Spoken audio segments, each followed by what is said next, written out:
Schools of mass destruction.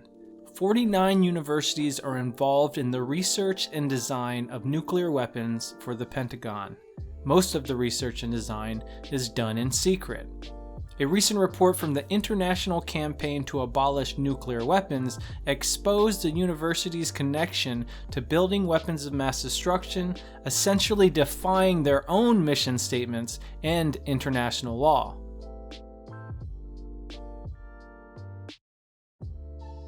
Quote, over the next 10 years, U.S. taxpayers will pay nearly $500 billion to maintain and modernize their country's nuclear weapons arsenal, or almost $100,000 per minute.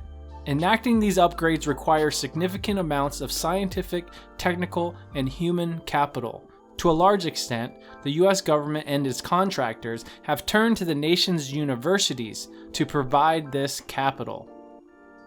The report says universities receive funding, access to research facilities, and specific career opportunities for students. The schools of mass destruction are involved in the nuclear weapons complex through 4 channels: direct management, institutional partnerships, research programs and partnerships, and workforce development programs. Some popular universities include Stanford, Georgetown, and MIT, but others are more deeply connected to the nuclear weapons complex. ICAN stated, quote, the state of California supports the ban of nuclear weapons, but the University of California has continuously managed the primary nuclear weapons labs for the U.S. since World War II. In addition, the Texas A&M University Administration has publicly stated its commitment to the nuclear weapons industry. Why would an institution of higher learning support weapons that cause terrible humanitarian consequences? Johns Hopkins University Applied Physics Lab is directly involved in the nuclear weapons production. It receives more than twice as much funding from the U.S. Department of Defense than any other U.S. university.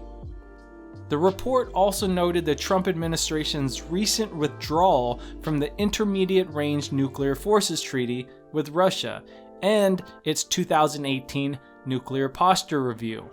This all gives greater urgency to universities to withdraw their connection with the nuclear weapons complex and to support the United Nations Treaty on the Prohibition of Nuclear Weapons. A first step for these schools of mass destruction would include being more transparent about their involvement with the nuclear weapons production. Universities would not willingly participate today in research enabling the production of chemical and biological weapons, but nuclear weapons are morally equivalent to these other weapons of mass destruction.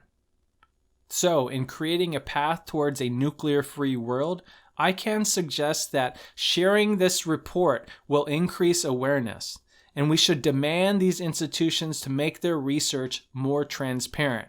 And we should call on the schools to become part of an effort to ban nuclear weapons by dropping their involvement.